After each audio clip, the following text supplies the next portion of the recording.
Yeah. What's important, Yeah. what's not important. Okay, get a little panty.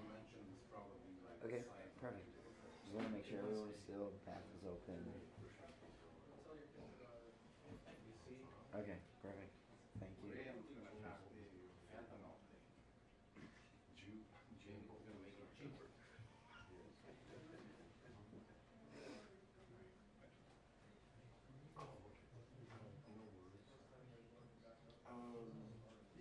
Hey Natalie, Sarah, please. Brad.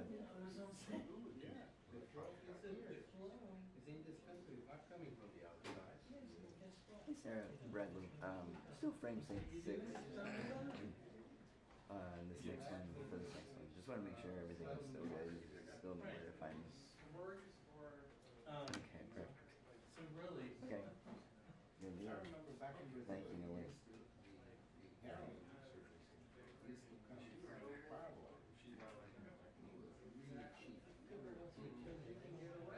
Hey buddy, welcome back. All right. Good to see you. I've been minding that stuff. Yeah, man. Like they don't care. Hey Bobby, it's Bradley. Senate Studio. Good, good. Just want to make sure you guys are still rolling for the 12:30 presser. Yeah. We had one on 10:45. I didn't think I was until I started playing this. Six. Just creep up on me. 6. Just a little painting on the podium. Someone walking by. In case anybody's wondering. Yeah. Yeah, you know. Yeah. Stocking stuff at the whole mountain. Another one expected short. It's the whole thing. Thank you. Yep. Isn't that cool? Oh no. We have to have it. Crescendo's the brand. Start looking at stuff for music stand accessories. Not like You know, I mic stand tried that. accessories I couldn't find it. in Amazon. You know what? I probably went to B&H. So that's another thing. I started going to Amazon. Amazon's cheaper. You know what I'm saying? Like, Pay 3 times the price. Let me see the name of it. Okay. Pay no attention to the guy playing it. no, Amazon. Yeah. Yeah, it's like Amazon. Crescendo, of course, is music. Yeah. Yeah, another place is Sweetwater. Sweetwater, Yeah, yeah. that's good. It has a. And they need to be. The macro's not very good. $12. Yeah. What a deal! Yeah. The thing is, like on Amazon, they're marketing towards like 8th graders learning to play the tuba. Right. You know what I'm saying? They don't have to pay for it. And they have to have their phone on their music stand. So no, also ones like iPads for like learning the stuff. So like for B&H, they're selling to us. This is for If you go to a lot of music performances, Yeah. I know the guy is. With your Sheet music. Yeah. Exactly. Yeah. It's a good.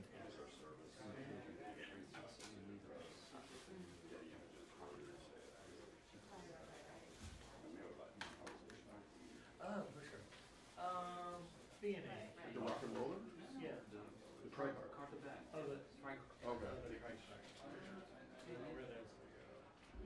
I got mine from box can. Didn't know it longer exists. Yeah. He works for it. Right. That's where we do most of my ordering. I would say B&A. Adorama. Or Adorama. Yeah.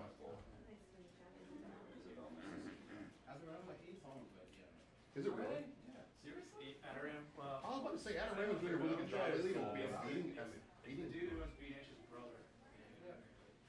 I was gonna say like you're. They all the same family. I think they compete. Same family. They go to the same synagogue.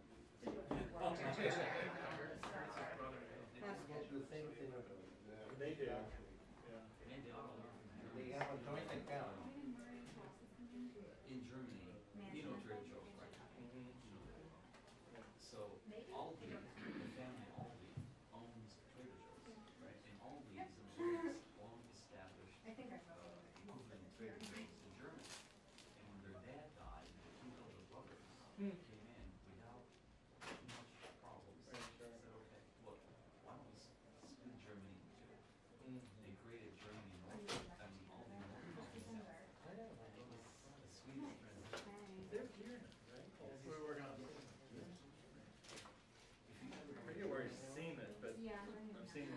bring your own quarter. If you You gotta bring a quarter for the, no, just don't want it.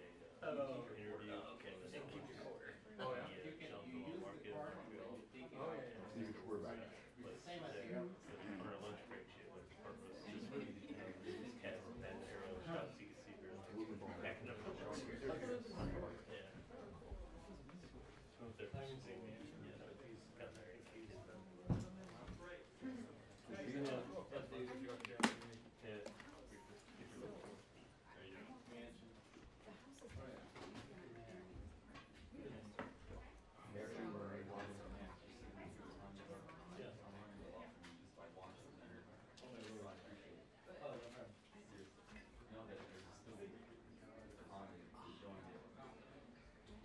Try to be on my best behavior.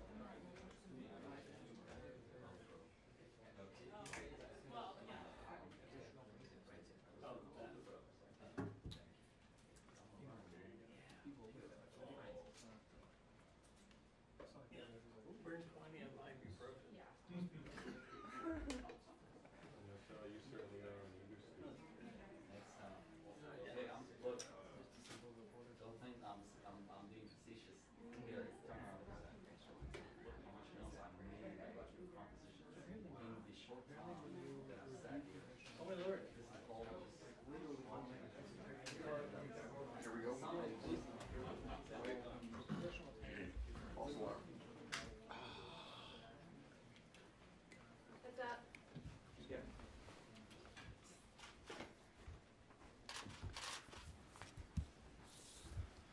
First of all, let me thank everybody for being here, and I think you all know why we're here, because of the Affordable Care Act and the Texas versus U.S. Verdict that just came out, which we think is absolutely misguided. It's an inhumane ruling. It's totally misplaced, misdone, misread, and I think, construed. In my state, I can speak for my state, but I can speak on a broader too, but 800,000 West Virginians will be affected with pre-existing conditions. I got over half of my population almost is going to be affected one way or another. And to just say, hey, after this, you're on your own. And to put the insurance companies back in control playing God is not what we want to go back to, not what we intend to go back to. So we're going to be fighting that. We have a letter that all of us have gotten on this letter asking the President to make sure the Department of Justice does its job in defending the law. The law is still the law. They're contending that because the money was taken away with the tax cut bill, as far as the fines, that negated the entire piece of legislation, the Affordable Care Act. And the bottom line is, it's still in place. It is still illegal to not provide coverage to people with pre-existing conditions. And trying to unravel this entire thing is absolutely something that we're going to fight.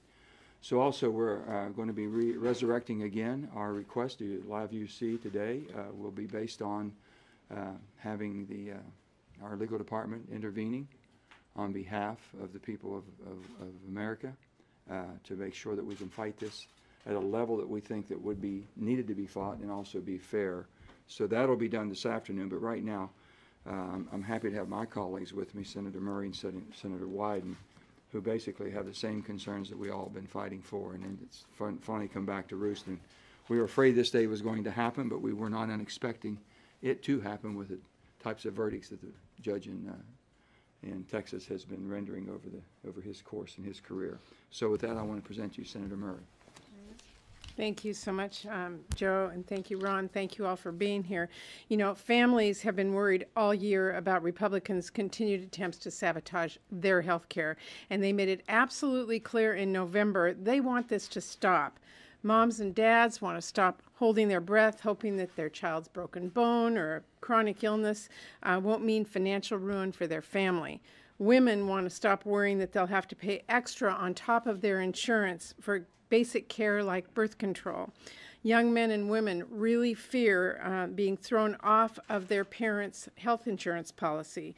And patients want to stop slipping back toward the bad old days when big insurance companies had all the power and could discriminate against them based on age or gender or pre-existing conditions. But the attacks on health care haven't stopped. Instead, in the middle of these holidays, families are facing more uncertainty about the future of their health care. And it is all thanks to the Republican lawsuit that is intended to gut families' health care. So let's be absolutely clear. If this blatantly partisan legal threat goes into effect, that is the whole ballgame. Tens of millions of people have their coverage thrown into jeopardy. Important patient protections, like those for people with pre-existing conditions, will be thrown out the window. The healthcare system that our families rely on to find affordable, quality coverage and get the care they need will be thrown into chaos. And that is absolutely unacceptable.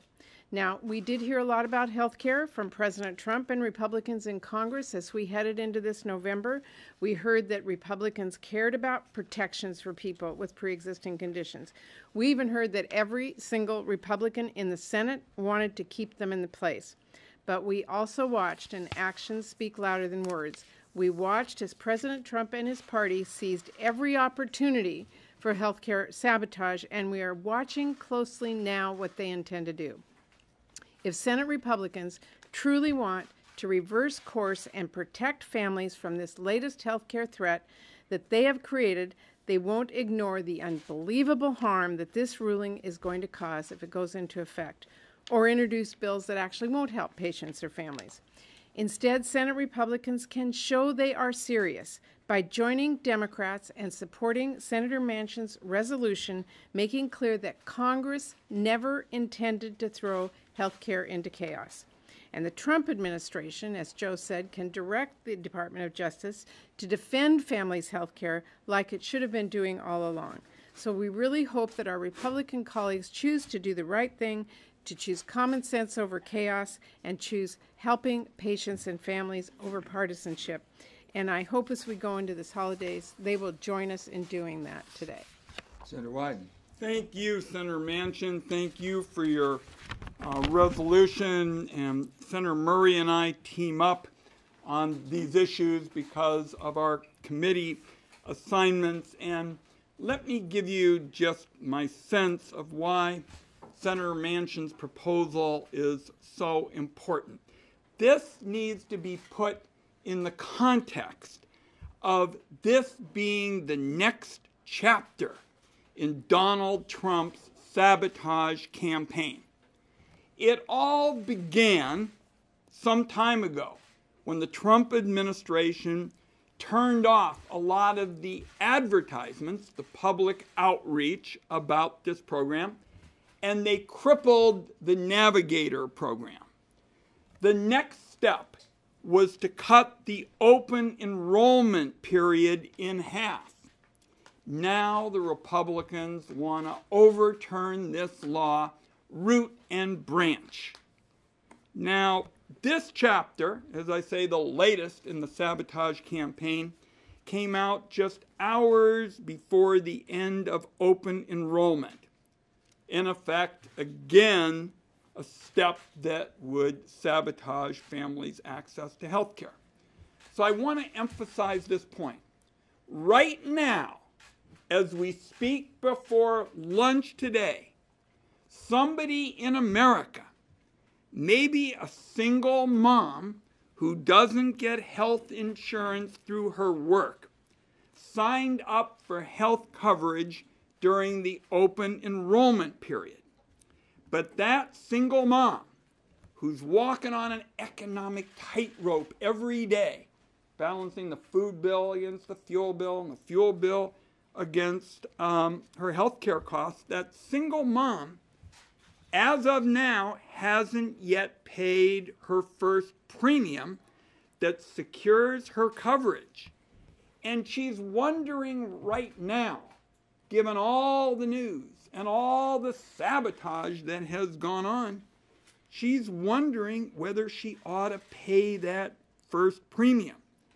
And we want women, men, everybody across the land from sea to shining sea to understand that as of today, that woman can still get her pre-existing conditions covered.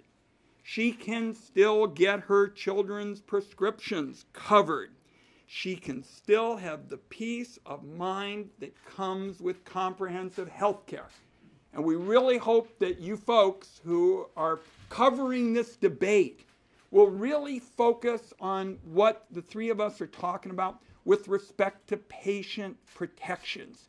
Because this decision puts a bullseye on these issues of patient protections.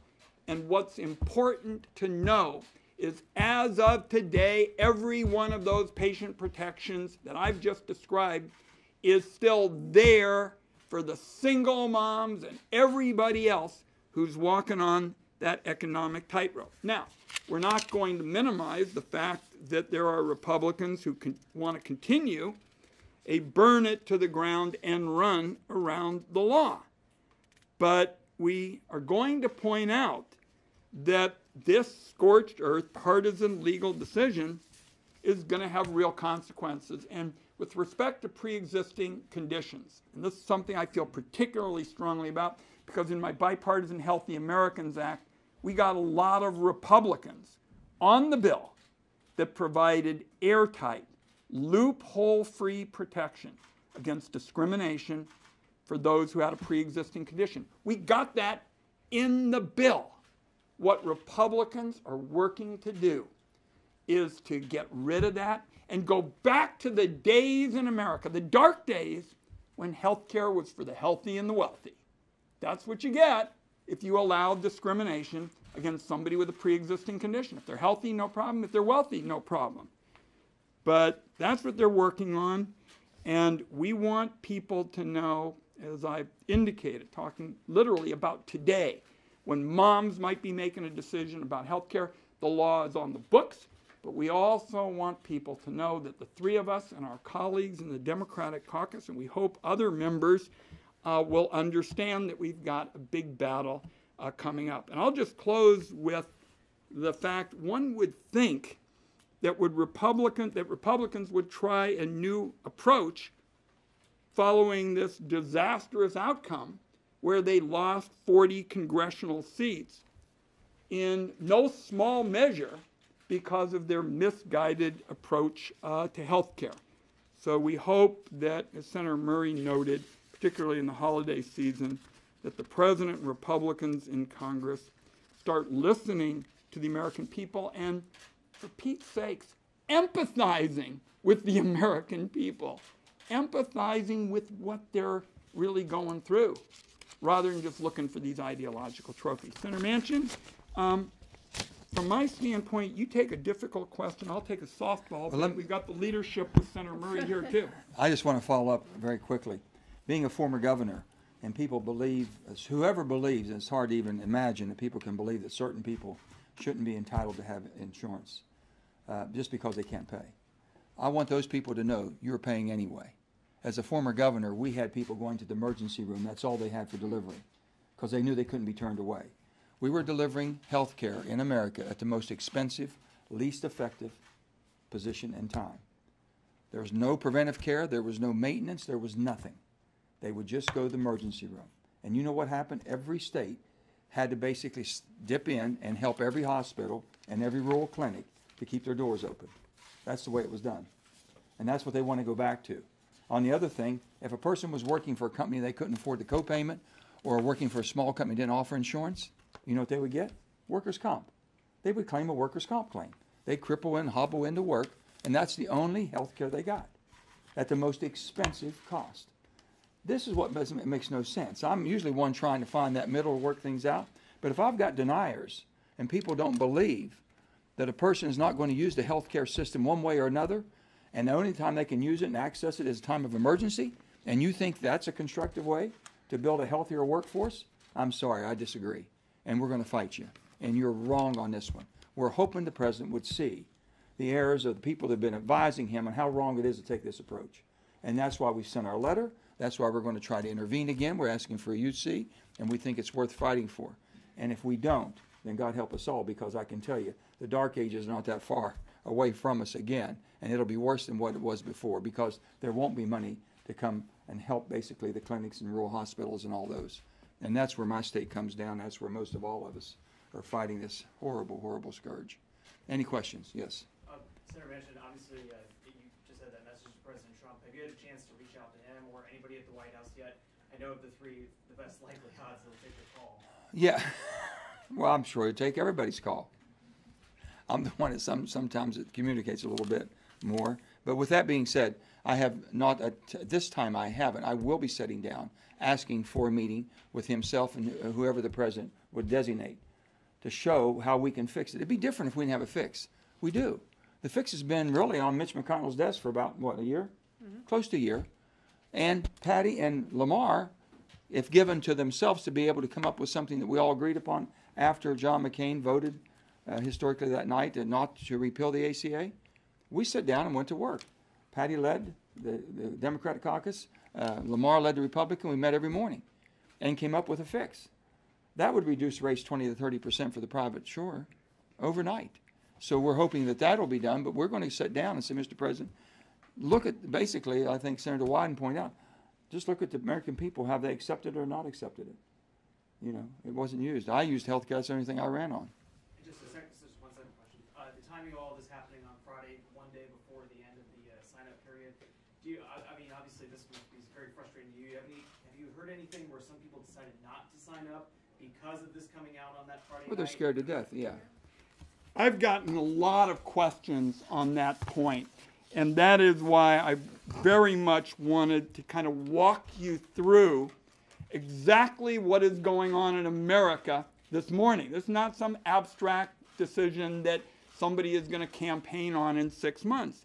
You will have a single mom as of this morning who signed up for coverage during the open enrollment period. And she's trying to make a decision now about whether she ought to pay her premium. And what the three of us are doing, and we've been participating in open enrollment efforts and the like, is we want to say to that single mom, and I can't tell you how many of those conversations I've had myself. I want to say, ma'am, we want you to know there's good coverage available to you right now. There's something available that can help your family. It's true that Donald Trump would like to unravel it, but we're saying we're going to fight that every step of the way, and we want you to know as of this moment, when you're thinking about, sending in that payment, we want you to know there's good coverage available to you. And I can tell you, as we meet this morning, there are families across the country who signed up and they're debating whether or not to send in that premium. Can you describe the legislative vehicles? What's going to happen this afternoon as far as the UC request? What kind of objections do you expect? And also, can you force a vote through a privileged motion? That kind of Well, today everything takes unanimous consent, so one senator can object and it won't move forward. But it basically is a resolution stating what congressional intent was in terms of the health care bill. This court decision was based on what they attributed to congressional intent. We need to make very clear congressional intent is the current law that pre-existing conditions and other coverages is not to be taken away by a court. That's what. Well, the reason we think it's so flawed is basically, that the tax bill that they put the repeal of the mandate had nothing about repealing the code or the law or the words. So we're strictly about money. We're stating what congressional intent is, so the court knows. You remove the money, but you didn't remove the intent. The only other thing I'll say about the legal aspect of this, I was the director of the Gray Panthers for a number of years, and my wife said she would marry me because I wasn't a good lawyer. I was working on this senior citizens program. I can tell you from a legal standpoint, you are in a lot of trouble when even the Wall Street Journal editorial board thinks your decision went off the deep end. What are your thoughts on something like Medicare for all? Because it seems like if the Supreme Court does knock this out, that might be the party one. Well, the bottom line is we can fix what we have in front of us. They're talking about Medicare for all, talking about one-payer system, all these other things. You can explore all of that and sit down and have constructive dialogue by all sides of the party and bringing people in. But you got to fix what's in front of you. Right now, we're dealing with basically life or death. In my state, over 800,000 people, 40% of my population. They want to know, are they going to have access? Are they going to be taken care of? That's all. So as far as to get into what you support and what you don't support, we've got to make work what we have in front of us. They don't even wish to do that. I don't know how you'd even have a dialogue or a conversation on anything else. Can I add one other thought to it? The American people during this campaign season, I already talked about what happened in the House where healthcare played such a big role. Many of them said, we would like to go further than the Affordable Care Act. And in particular, up at the top of the list is the effort to hold down the cost of prescription drugs. And the three of us and our caucus has concrete proposals on what to do about that. So we have heard loud and clear that the American people want us to go further. But as Senator Manchin and Senator Murray have said, the first thing you got to do is make sure people don't lose what they have today, the pre-existing condition protection, going back to the days when there was health care for the healthy and wealthy. And that's why, so you know what I'm thinking about as somebody who's tried to specialize in this field in all my time in public service, is that single mom out there today who's thinking about what to do given all this confusion. She signed up. She's wondering if she actually paid for it. Well, also, I think also people are believing misnomers that a person with pre-existing condition is not paying. It's all free. That's not the case. They're paying, but it has to be affordable. It can't be just priced out of the ball game. And where I come from, people, I remember so plain, people would say, I don't want to be a burden to my family. Have you ever heard that where you all live or where you came from? I don't want to be a burden. You know what they're telling you? I can't afford the insurance. I can't break my family and put them into financial ruins. So whatever the good Lord intends for me to happen, I'll just have to let it happen. And that's just, I mean, that's not who we are in the 21st century and superpower of the world. Yes. Any opportunity for a deal with Republicans to get this across? Well, I think the point is that we just went through an election where virtually every Republican running said they were there to make sure that pre-existing conditions were covered equitably, that they didn't have to pay more for them, that this was what they believed in. We'll give them that opportunity today to make that very clear. We will continue to make that opportunity for them very clear. They will have to decide whether the rhetoric that they have been saying matches what they're going to do here. Were you all aware of what they came up with after we tried to get this on before? And they said, and they knew that it was such a topic that touched so many people's lives. Every family has somebody in the family almost with a pre-existing condition. So their proposal that never hit the floor that they were, a few of my colleagues were working on, basically said, we will cover pre-existing condition as long as it's not the pre-existing condition you already have. Does that make sense to you? So if you had cancer, we'll cover every part of your health care except cancer because you already had it before. I says, that don't make sense in West Virginia. It doesn't make sense in Oregon or in Washington. It didn't make sense at all. They were so basically, I think, embarrassed by it. It never came. It never came. That was their proposal. It never came to the floor. So we haven't seen a thing. So all we're asking for, you don't have anything else. Your intent was verbally, they try to defend themselves, my opponent and everybody else that ran, that all know we want the same. Well, if you do, then drop your lawsuit. If you want the same, we already have it. Drop your lawsuit. And we couldn't get them to do it. So today we're going to give them another chance. And if there is an objection this afternoon, what Right. next? Try to force a vote next Go ahead, year? Pat. Well, Reintroduce a bill? obviously, we will not stop fighting this. But we're calling on them today, don't object to this. Let's put in place the promises that you all made. As Joe said a few minutes ago, this is what is in front of us right now. People facing this fear, and we can do something about it. Republicans have said they want to do something about it. Today's their opportunity. Now, if they choose not to do that, the heartless act that it would be, then we will keep fighting. Alice, what Senator Murray said, and Senator Manchin as well, is that, health care policy is big and complicated. We're spending $3.5 trillion this year. For the amount of money we're spending, you can actually send every family of four in America a check for $40,000. It's big, complicated stuff.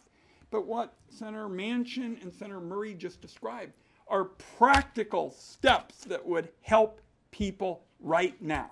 So in this complicated healthcare universe where there's so much lingo and complications. Senator Manchin has a resolution that would help people now. Senator Murray talked about the ability to help people today, and that's why I have responded now several times to this whole question of what Americans who signed up but are wondering about what it means for them. I've tried to spell out in kind of painstaking detail why we really hope that they'll recognize that the law is still on the books and they can get help today. Well, we'll finish up. I'll finish up real quick and just say this. We depend on you all to hold all of us accountable. Any of our Republican colleagues that object today, this afternoon, just ask the question. If you're objecting, what are you doing to replace it to keep the promise that you want to make sure that people are protected? That's all. Just ask that question to them. We've been trying to get an answer. They thought they would come up with something. They were embarrassed what they came up with and didn't even put it out. They still have nothing. So that means they're intending to leave us all hanging dry in all of our states and across this country. And we're just not going to do it. We're not going to sit back and let that happen. One more and we'll go. Yeah, just going forward, there was a whole effort with crafting the ACA on compromise. And all that's got you, as Dave Weigel put it, was a decade of the ACA being Calvin ball through the courts. So is there any point at this point trying to continue to compromise with the Republicans, or should you just be looking at 2020 reconciliation and at Democrats figuring this out on their own? Well, my people, yeah, but I've got people today that you throw this out in 2019. You know, I'm not worried about 2020. I'm worried about 2019 right now coming within the next couple of weeks. Of course we're willing to talk about health care. Of course we will continue to do that. It is a major discussion. What we're talking about today is a very narrow thing, which is pre-existing conditions and other protections of ACA staying in place, and a message to the courts that we expect those to stay in place. And I'm standing before you in a state that was most challenged, where Donald Trump has 63% popularity, where he won by 43%. And I ran day in and day out for 1 year on pre-existing conditions, and my opponent at that time, was one of the attorney generals that signed a petition, one of the top leading proponents. That was so if you want to, I'm standing before you because of this. So politically, I don't know how they would contend that. And then look at the House, what happened to the House. But guys, we're going to fight it. This is just wrong. I want to just wrap up with one last thing. Senator Grassley and I, for example, have a bipartisan proposal that passed the House on holding down the cost of prescription drugs, the EpiPen whole question. The problem is you can get something like that passed, and then you see all the suffering that comes about as a result of people losing basic coverage in the ACA. Thank you all. Thank you.